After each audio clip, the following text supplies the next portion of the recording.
Krishna Krishna, Krishna Krishna, Krishna Krishna, Rakshamam.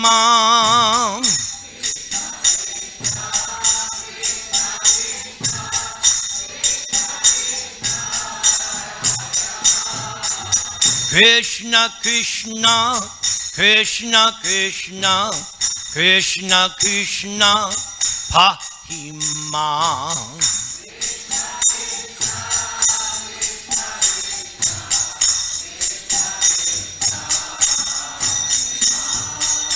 Rama Raghava, Rama Raghava, Rama Raghava, Rakshamam.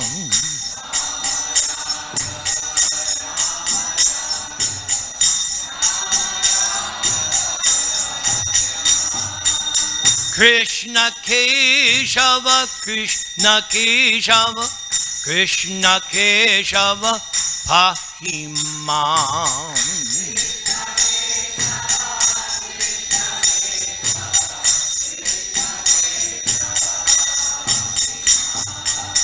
Rama Raghava, Rama Raghava, Rama Raghava, Rakshamam.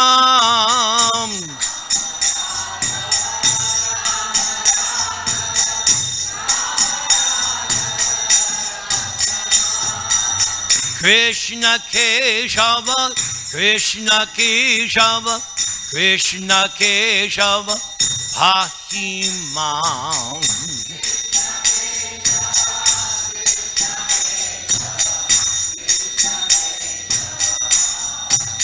Hare Krishna, Hare Krishna, Krishna Krishna, Hare Hare, Hare Rama, Hare Rama, Rama Rama, Hare Hare.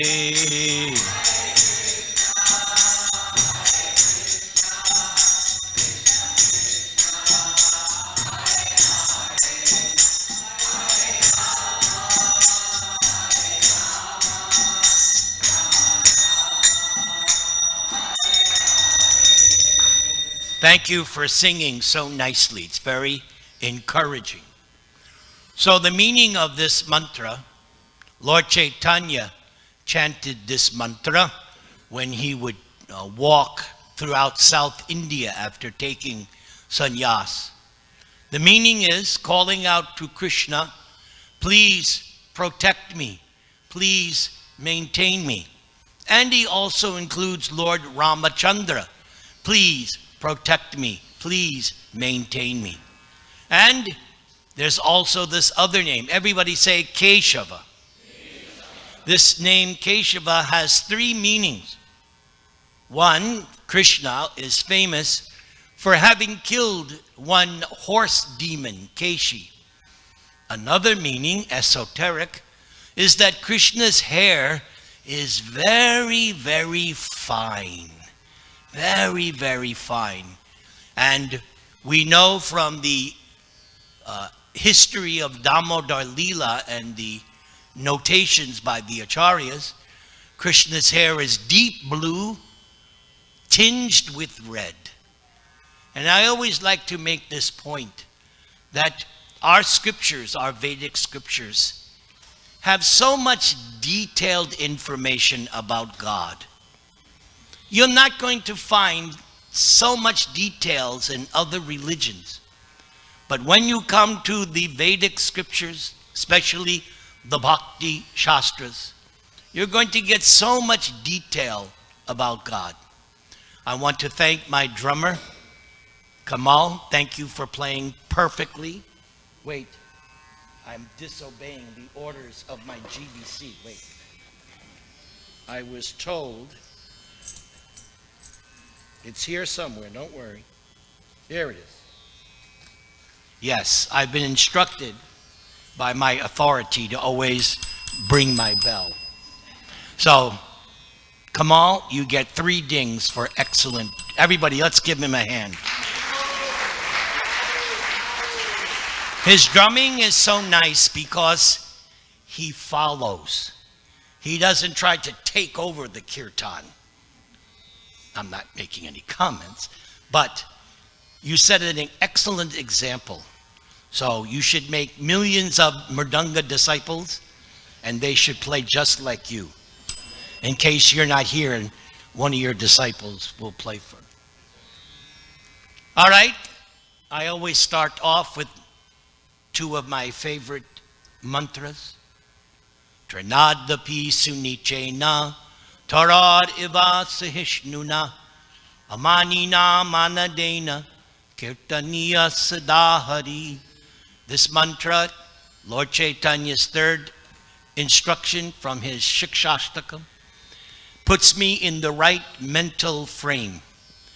Even though I'm sitting on this chair, I'm now the center of attention. I must never forget to keep myself meek and humble. I must consider myself lower than the blade of grass, insignificant like the straw in the street. Then I have to be tolerant. Lord Chaitanya says, be tolerant like the tree who tolerates scorching heat, blistering winds, snow, cold.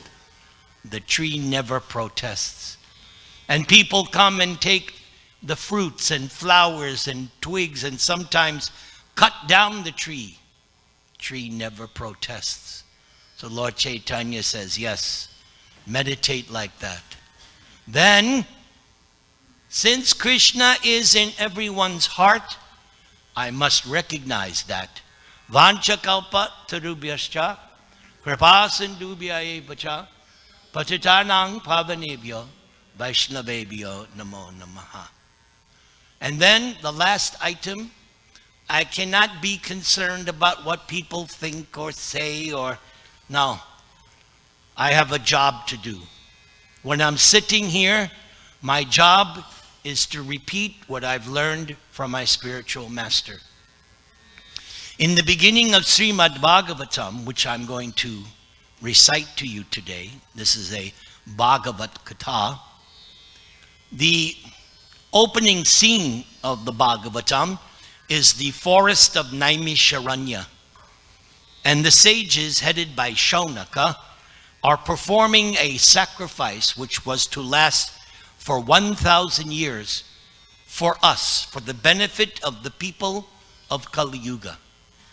And they have selected as their speaker Sutta Goswami. So Sutta Goswami, not right away, but after a little while, he tells them, I am going to repeat to you the Srimad Bhagavatam the way I heard it when it was first spoken by Shukadeva Goswami to Maharaj Parikshit. And not only am I going to repeat the very same thing, but I am also going to share with you my own personal realizations. So lately I've been meditating on that in all my lectures I'm giving, that in the same way, I'm only going to present to you what I have learned from Prabhupada, and if I can, I'll throw in a little joke here and there, and I'll share with you my personal realization. If you're ready to proceed, please repeat. Om Namo Bhagavate Vasudevaya. Om Namo Bhagavate Vasudevaya. Om Namo Bhagavate Vasudevaya. So I forgot my second mantra. Harer Nama, Harer Nama, Harer Nama Eva Kevalam. Kalo Nastyeva, Nastyeva, Nastyeva. Gatir Anyata. Meaning that whatever I say, ultimately the conclusion is everyone chant the holy name. Let's do it. Hare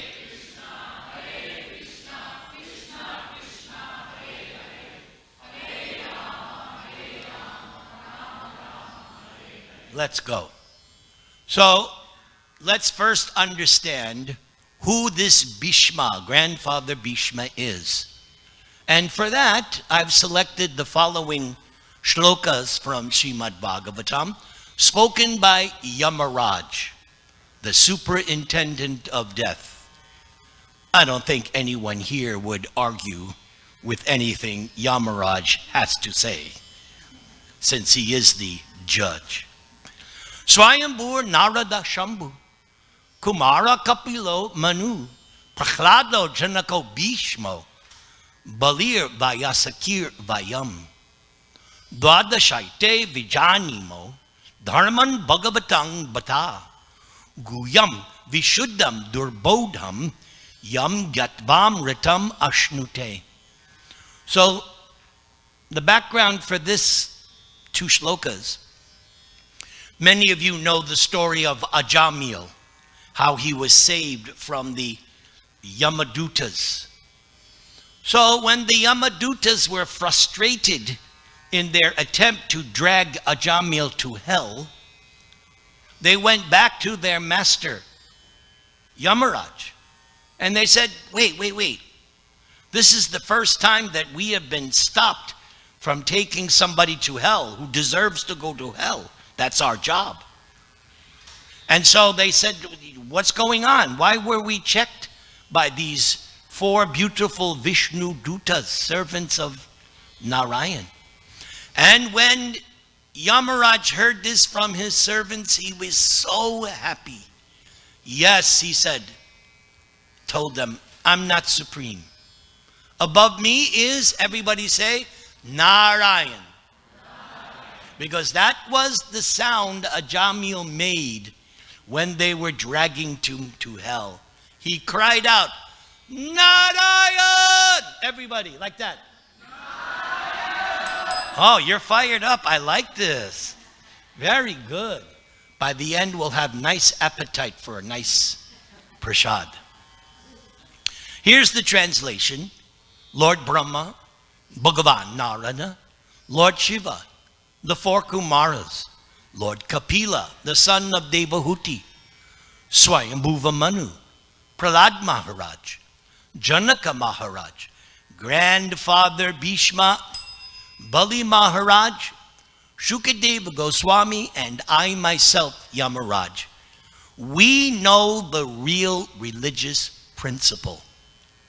My dear servants, this transcendental religious principle, which is known as Bhagavat Dharma, or surrender unto the Supreme Lord and love for Him, is uncontaminated by the material modes of nature. It is very confidential and difficult for ordinary human beings to understand.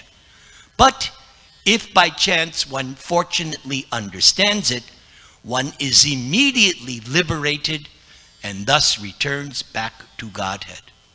So this brings out a favorite point of mine that I try to emphasize to whoever I'm speaking, that please read Prabhupada's books.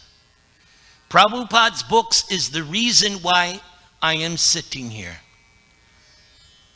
50 years ago, if you had seen me, you would think, no way this person could be a devotee of Krishna. But by reading Prabhupada's books, within 1 year, I decided to join this movement. Best decision I ever made in my life. And I would make that decision 1,000,000 times over. So, if you read Prabhupada's books, the way he writes his books, you will learn what Yamaraj just said. You will actually learn the confidential religious principles, surrender to Krishna and love for Him. So, after the battle of Kurukshetra, the whole Bhagavad Gita was spoken just so that Arjuna would pick up his bow and fight the war. That was the whole purpose. Arjuna fought the battle along with his brothers, And by Krishna's grace, the Pandavas were successful. Now Yudhishthira is emperor of the world. But there's a problem. Yudhishthira is unhappy. You've seen after the big election, they get up there, yeah, we won.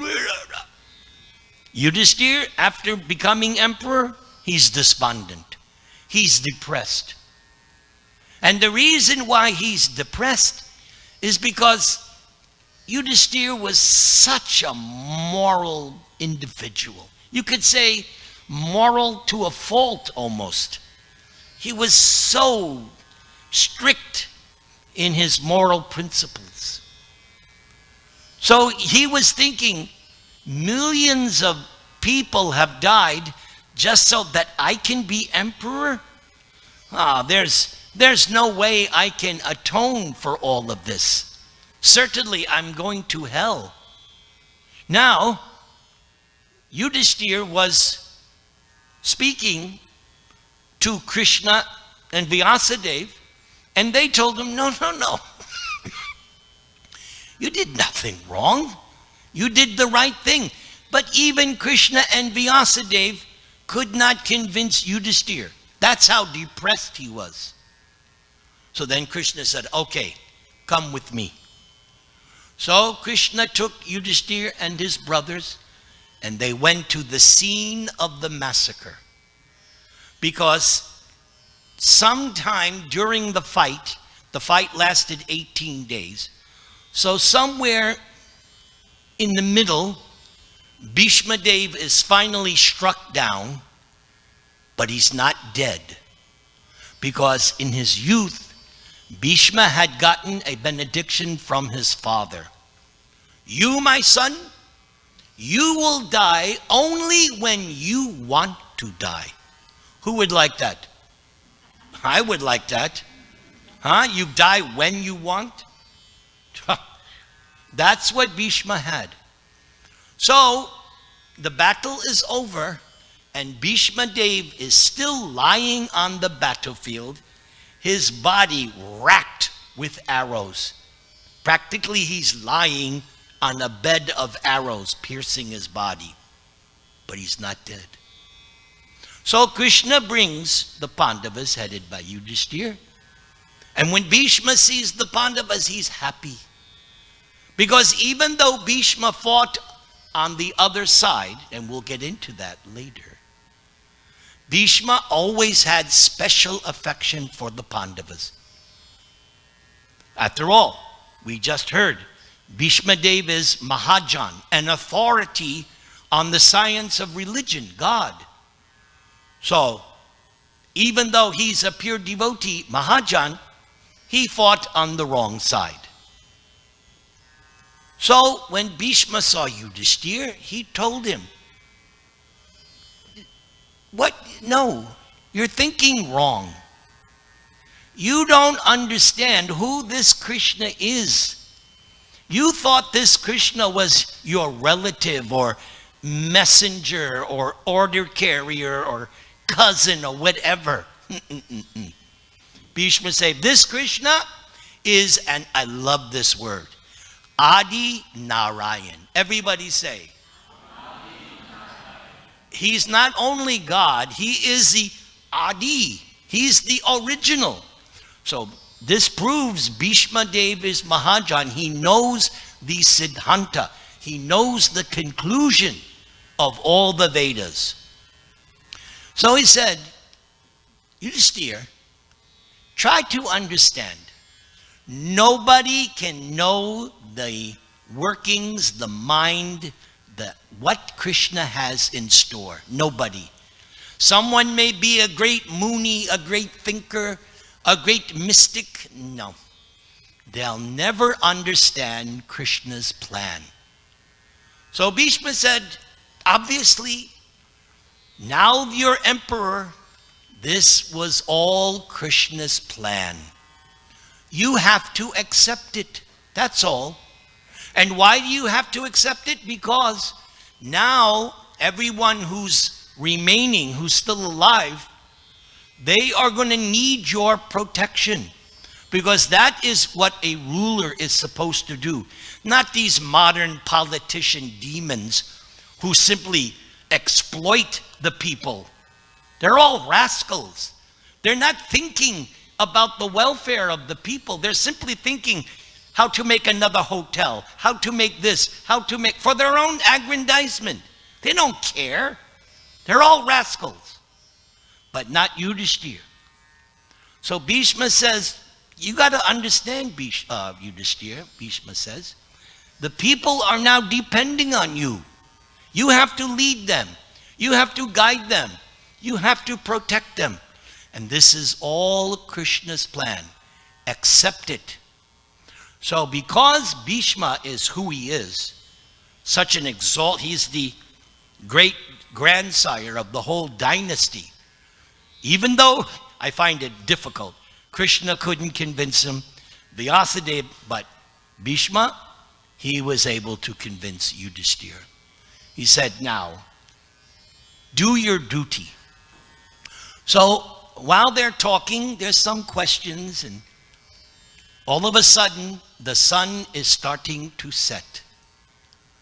So Bhishma is thinking, somebody's here. Krishna, I think this is the right time for me to give up my body. And Krishna obliged. So there's Bhishma lying on a bed of arrows, and Krishna is at Bhishma's feet. And Bhishma is looking at the beautiful face of Krishna. Now, another side note, at this time, for the satisfaction of Bhishma, Krishna did not appear in his two-handed form, but he appeared as Narayan. Everybody say, Narayan. 4 hands, beautifully decorated. Because, as we saw in Bhagavad Gita, after the universal form, Arjuna said, okay, I want to see your forearm form. No problem. And then Krishna resumed his 2-arm form, Saumya Vapu, the beautiful form, like we have on our altar. Saumya Vapu, the beautiful form. So Krishna is obliging. And so now Bhishma is going to offer a stream of prayers. Now, Bhishma, he's showing us in this scenario, he's showing us how to die. Because we learn from Bhagavad Gita that whatever you're thinking of at the time of death, that will determine your next chapter. Most of you know the story of Bharat. He was the son of God, Rishabdev. But at the time of death, what was he thinking of? A deer. And what did it happen? He took birth as a deer. Proving this axiom of the Bhagavad Gita. Whatever you're thinking of, that is going to determine. And then Krishna also says, but if you think of me, you don't become me, but you come to me.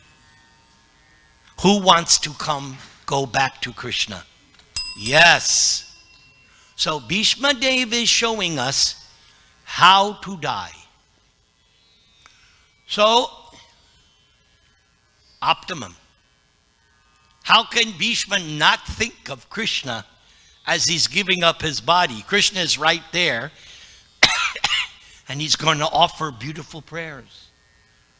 Do you want to hear those prayers? Yes? No? I want to hear what? Yes. That's better. Otherwise, I'll have to do something else. So here are Bhishma's prayers. I'm not going to recite the Sanskrit. That would take too long. Here are Prabhupada's translations. Remember, Bhishma is lying down, Krishna is at his feet, and he's simply absorbed in looking at Krishna's beautiful face. Bhishma Dev says, "Let me now invest my thinking, feeling, and willing, which were so long engaged in different subjects and occupational duties, and let me invest it in the all-powerful Lord Sri Krishna." Krishna is always self-satisfied, but sometimes, being the leader of the devotees, Krishna enjoys transcendental pleasure by descending on the material world, although from Krishna only the material world is created. Now, Bhishma says, Sri Krishna is the intimate friend of Arjuna. In fact, there's a name, Parthasarathi, that Krishna had so much affection for Arjuna. Krishna said, I am not going to fight this battle, but I will become your chauffeur, your chariot. Who would like Krishna to take them to work tomorrow? You got to become like Arjuna. You got to step up your game.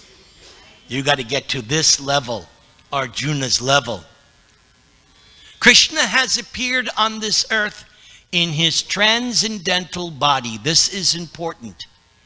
Never, never, never should we think that when God, especially Krishna, comes to earth, that he has a material body like me and you. This is also explained in chapter 4 of Bhagavad Gita. Yes, it's not that Krishna had a ghostly form. No, everybody saw Krishna and it looked like a material body. But Bhishma Dev, because he's Mahajan, says, no, no, no, no. Krishna's body is transcendental, which resembles the bluish color of the tamal tree. Those in India, Vrindavan, you've seen the tamal tree. Bluish color. Again, detailed information from Bhishma. He's like your reporter. You watch the news and they have a reporter in all over the world and they're right there with the microphone. Well, Bob, this happened. So Bhishma is giving you exact description of what he's seeing. Krishna's body attracts everyone in the 3 planetary systems, upper, middle, and lower. That is the meaning of the name Krishna. Everybody say Krishna. Krishna means all attractive. May Krishna's glittering yellow dress, detail, yellow dress, Krishna's lotus face, covered with paintings of sandalwood pulp, may that be the object of my attraction, and may I not desire fruitive results. Fruitive results means something material. Bhishma does not want anything material from Krishna. He simply wants to lovingly surrender to Krishna. Doesn't want anything. He's not doing business with God. Okay, God, if you do this, then I'll do this. I know many people like that over the years. I'll do this fast, I'll do this, but I want this. That means they're trying to do business with God. No. God wants love. That's all he wants. Your heart. Bhishma continues. On the battlefield, where Krishna attended Arjuna out of friendship, the flowing hair of Lord Krishna turned ashen due to the dust raised by the hoofs of the horses. I already said Krishna's hair is dark blue tinged with red, but because of the battle, 18 days battle, Krishna's hair has now turned ashen. And because of Krishna's labor, beads of sweat wetted Krishna's face. Now, just so you know. And you're going to hear other things. All this, beads of sweat and labor, this is all part of Krishna's Emmy, Oscar-winning role. He's just playing the role. You'll see. I'll make a point. All these decorations, intensified by the wounds dealt by my sharp arrows, were enjoyed by Krishna. I don't know about you, but if somebody shot an arrow at me, I'm not going to enjoy it. But because Krishna's body is transcendental, it's not that Bhishma is shooting arrows and Krishna is going, owie, owie. No. What does it say here? Enjoyed by Krishna. Yes, Bhishma Dev was shooting at Arjuna and Krishna with the intent to kill. But how did Krishna take Bhishma's arrows? Like you do Pushpanjali. Pushpanjali means we offer flowers either to Guru or Krishna on festival days. Most likely on Thursday, Nityananda will offer Pushpanjali. So Bhishma shooting arrows was just the same to Krishna as we offering flowers. Let my mind thus go unto Sri. I think we should all say that. Let my mind thus go unto Sri Krishna. We have surrendered. We are surrendering right now. In obedience to the command of his friend Arjuna, Krishna entered the arena of the battlefield of Kurukshetra between the soldiers of Arjuna and Duryodhana. And while there, Krishna shortened the lifespans of the opposite party by his merciful glance. So, the battle of Kurukshetra, millions of soldiers died. But if they got Krishna's glance, we'll see later, they were all liberated. This is the greatness of Krishna. This was done simply by Krishna's looking at the enemy. Because every morning at 7 o'clock, or now it's 7:15, 2 shlokas from the Brahma Samhita are chanted. So one of those shlokas is that Krishna's senses are interchangeable. We eat with our mouth, we touch things with our hand, we hear with our ears. But Krishna's body being transcendental, the senses are interchangeable. So simply by glancing, Krishna can do anything. In fact, the whole material creation is done by the glancing of Mahavishnu upon the material energy. That glance becomes Shambhu. So, Krishna's senses, not only are they interchangeable, all powerful. Again, please repeat, let my mind be fixed upon that Krishna. When Arjuna was seemingly polluted by ignorance upon observing the soldiers and commanders before him on the battlefield, Krishna eradicated Arjuna's ignorance by delivering transcendental knowledge. So now Bhishma is telling us what is Bhagavad Gita. It is transcendental knowledge. Nothing material about Bhagavad Gita. It is the beginning of study of transcendence. So when you read Bhagavad Gita, you're going on the spiritual plane. So every day we should read something of Bhagavad Gita. Every day. May Krishna's lotus feet always remain the object of my attraction. Yes, in the Bhagavatam it says how you should begin your meditation on the Lord. And recommended is you start from Krishna's feet and gradually work your way up to you see. Do you ever see our deities not smiling? Never. They're always smiling. Beautiful Krishna. But we're recommended start from the feet and gradually work your way up until you see the smiling face of Krishna. Fulfilling my desire and sacrificing his own promise, Krishna got down from the chariot, took up a wheel, and ran towards me hurriedly, just as a lion goes to kill an elephant. Yes, Krishna promised, I will not pick up any weapon, I will not fight. But on this particular day, Arjuna was in trouble. And if Krishna had not intervened, Arjuna would have been slain by Bhishma. So Arjuna, he was stuck. So Krishna had to do something, because one of Krishna's names, everybody say, Bhakta Vatsala. That means Krishna is very, very much concerned about his devotee. So Krishna said no. So Krishna picked up a broken chariot wheel and ran towards Bhishma.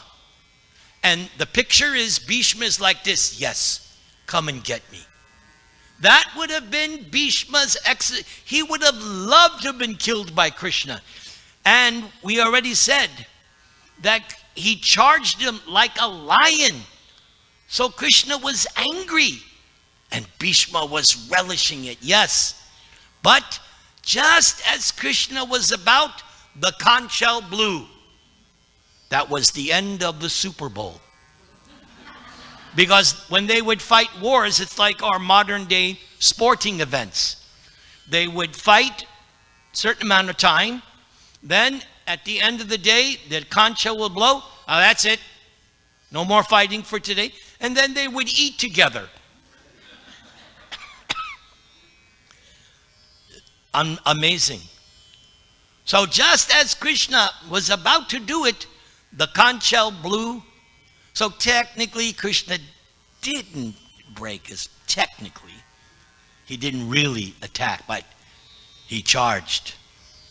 May he, Lord Sri Krishna, the personality of Godhead, who awards salvation, be my ultimate destination. So Krishna has millions and millions of names. Nam Akari Bahuda Nijya Sarva Shakti. And each of those names has specific powers. Of course, the Krishna name, everything's included. So you're not getting cheated. The Krishna name has everything. Okay? That's why when we chant the Maha Mantra, that's why it's called the Maha Mantra. It takes care of everything. So there's a name for Krishna, which means he gives liberation. Everybody say Mukunda. Mukunda. I've always liked that name. In fact, my younger days, I was thinking, if I ever have a son, I'll either call him Mukunda or Govinda, but Krishna said, no sons for you. On the battlefield, Krishna charged me as if angry. Bhishma knows Krishna is playing the Academy Award for the movie. All right? Because of the wounds dealt my sharp arrows, Krishna's shield was scattered, and Krishna's body was smeared with blood due to the wounds. Wait. Krishna doesn't have blood because he doesn't have a material body. So the blood that Bhishma saw is like what they do in the movies, right? There's so many bloody scenes. It's not real blood. I don't know what they use, ketchup or dye or whatever. It's all fake, like all movies. All movies are fake. So Krishna manifested that to make the pastime so much more richer.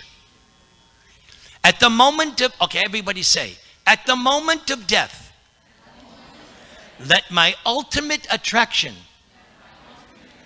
be to Sri Krishna, the personality of Godhead. I concentrate my mind upon the chariot driver of Arjuna, Krishna, who stood with a whip in his right hand and a bridle rope in his left. So more detailed, because Arjuna, right, he did not see the face of Krishna standing on the chariot. He saw Krishna's back. which is why Bhishma wanted to be on the other side, because he wanted to see Krishna as the warrior. That was his rasa. He wanted that.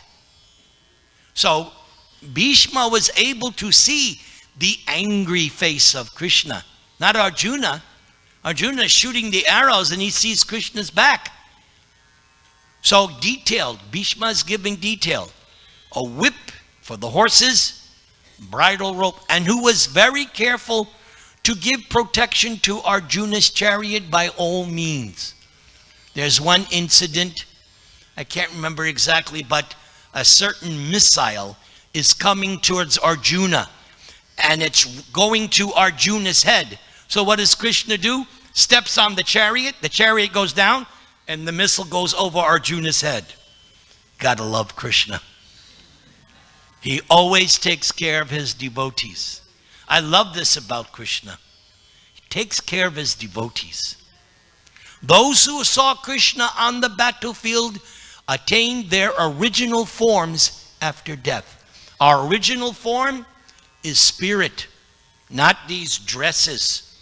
That's the first thing you learn in Bhagavad Gita. You're not that body.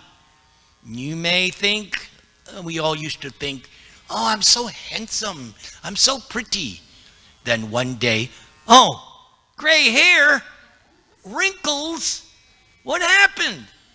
I used to be so handsome. Now, I can't even look in the mirror. What happened? But our original form is spirit, Satchit Ananda. That form is now covered, just like the body is covered with clothes. We learn this from Bhagavad Gita. The body is covered with clothes. So similarly, the soul is covered by the body, mind, and senses. They're outward coverings for the soul. Let my mind be fixed upon Lord Sri Krishna, whose motions and smiles of love attracted the damsels of Rajadam. Bhishma knows about Vrindavan Leela. Bhishma knows about the rasa dance. I guess so. He's Mahajan. He's got to know these things. The gopis imitated the characteristic movements of the Lord after Krishna's initial disappearance from the rasa dance. So Bhishma is aware of some of these things. At the Rajasuya Yajna performed by Yudhisthira, there was the greatest assembly of all the elite men of the world, the royal and learned orders. And in that great assembly, Lord Sri Krishna was worshipped by one and all as the most exalted personality of Godhead. And this happened during my presence. And I remembered the incident in order to keep my mind upon the Lord. So Bhishma Dev is not all of a sudden now meditating on Krishna. All throughout his life, Bhishma Dev has been thinking of Krishna.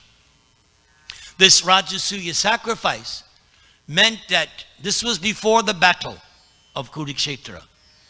So this Rajasuya sacrifice, when it was performed, established Yudhisthira temporarily as emperor of the world.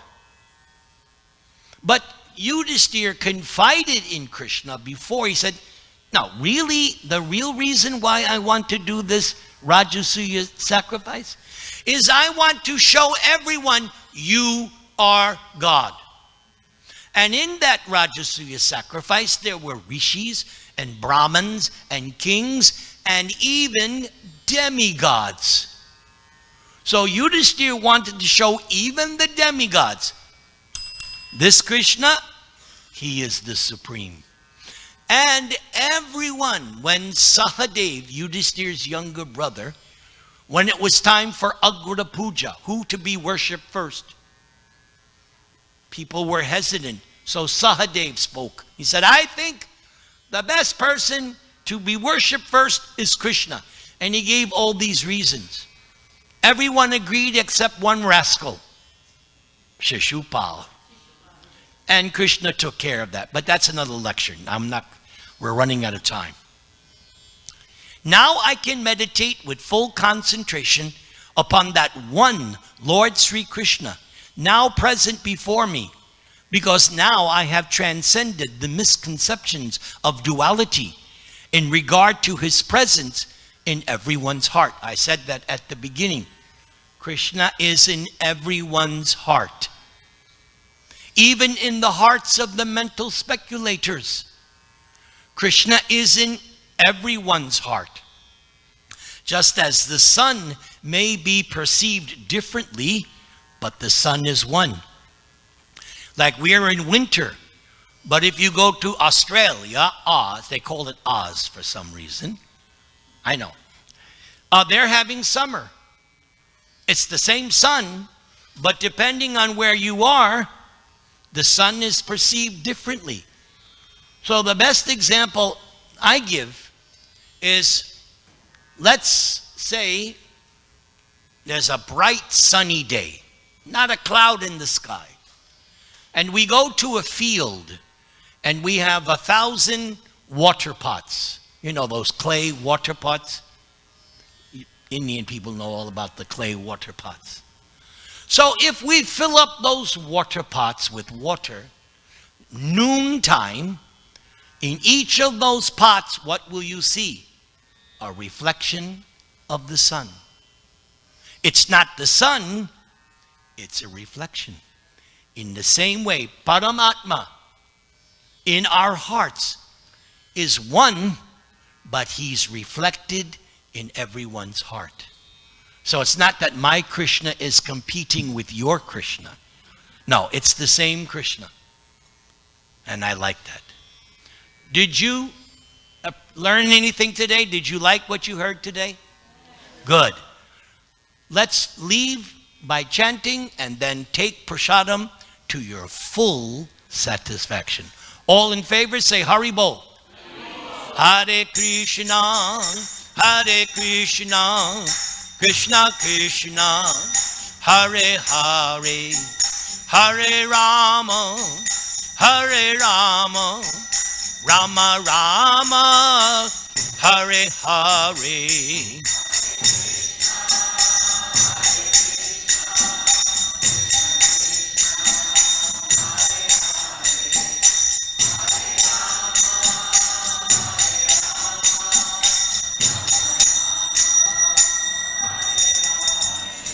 So I would like to give you all a blessing, and my blessing is that when it's your time, when it's my time to die, that we, like Bhishma, can fix our minds on Krishna and go to Krishna. How's that for a blessing? Take prasadam to your full satisfaction. Anyone who wants personal blessings, today they're free of charge. Class dismissed.